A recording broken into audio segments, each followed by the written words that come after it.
Apa itu dana Ihya Turas dan mengapa? Ini juga sama, pertanyaan yang lebih sensitif ya, tapi saya jelasin. Ihya Turas adalah salah satu lembaga LSM dari Kuwait yang sering membantu Indonesia. Sudah, Masya Allah, sudah tahunan. Saya kalau bahasakan sudah puluhan tahun bantu Indonesia. Sudah mungkin jutaan masjid yang dibangun, rumah anak yatim, sekolah-sekolah, banyak sekali yang dibantu oleh mereka. Gitu kan? Banyak dai-dai yang dibiayai dan seterusnya. Programnya begitu. Kurang lebih kantornya ada di sekitar Kampung Melayu gitu kan. Saya kenal baik pimpinan beliau, pimpinannya itu salah satu tamatan dari Madinah senior kami dulu gitu kan. Dan ini mereka menjalankan masalah itu. Mereka menjalankan program-programnya sudah lama. Ada beberapa sekarang pendapat yang mengatakan bahwasanya bantuan dana dari Ihya Turas ini nggak boleh diambil karena dua alasan.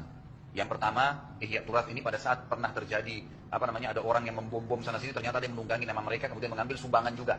Tapi itu nggak ada salahnya Ihya Turas, apa hubungannya? Mereka tidak tahu kan? Ternyata ada dai yang mengaku sunnah kemudian dikasih gaji bulanan gitu kan, tunggangan hidupnya, ternyata dia salah. Ini nggak ada hubungannya. Karena setelah ketahuan diberhentikan sebenarnya. Itu yang pertama. Yang kedua, adanya anggaran-anggaran yang diturunkan dari Kuwait, ya gitu kan, sumbangan masjid, sumbangan anak yatim dan segalanya. Itu biasanya teman-teman Ihya Turas dari sumbangan misalnya 100 juta, ada beberapa persen yang dipotong untuk administrasi kantor, gitu kan? Diturunkan misalnya 100 juta sumbangannya, mungkin 20 juta, saya tidak tahu juga, tapi totalnya berapa persen, tapi ada yang ditahan untuk administrasi kantor, gitu kan? Nah ini menurut sebagian teman-teman nggak boleh nih. Mestinya kan semuanya disumbangin, nggak ada hubungannya sama kantor. Tapi jawaban mereka, kantor butuh gaji, pegawainya banyak. Mau digaji dari mana? Dari sumbangan inilah yang dibagi, gitu kan? Itu kurang lebih yang ada di Ihya Turas. Yang saya tahu, Allah alam. Selain ini saya tidak pernah tahu apa-apa. Permasalahan khilaf di Indonesia yang bertahun-tahun lamanya, gara-gara apa? Masalah dana.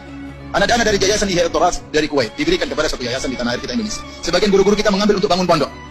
Maka ditahdirlah yang mengambil yayasan dana ini. Ini dana tidak boleh diambil. Ini Ihya Turas ahlul bid'ah. Barang siapa yang mengambil dana tersebut dia menjadi ahlul bid'ah. Barang siapa yang tidak mentahdir juga ahlul bid'ah. Jadi multi level marketing. Yang tidak mentahdir jadi ahlul bid'ah, yang jalan sama dia jadi ahlul bid'ah. Dibuatlah daftar berdasarkan link-link yang berhubungan dengan jadi ahlul bid'ah. Padahal kalau kita lihat masalah ulama khilafiyah, masalah dana, jangankan dana dari ahlul bid'ah, dana dari orang kafir pun boleh kita terima. Seperti Shalih Fauzan rahimahullah pernah ditanya, itu Nabi SAW menerima dana dari bantuan, menerima hadiah dari orang kafir, menerima hadiah dari orang kafir, menerima hadiah dari Yahudi, dari wanita Yahudi yang menerima hadiah dari Muqawqis dan lain-lainnya.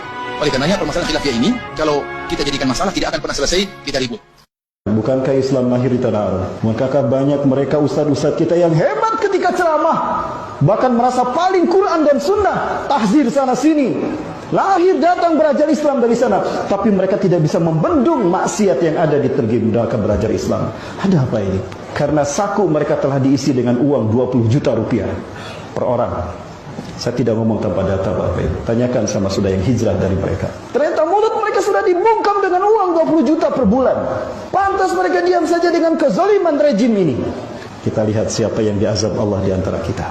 Apakah kalian yang merasa benar atau kami yang kalian tahzir?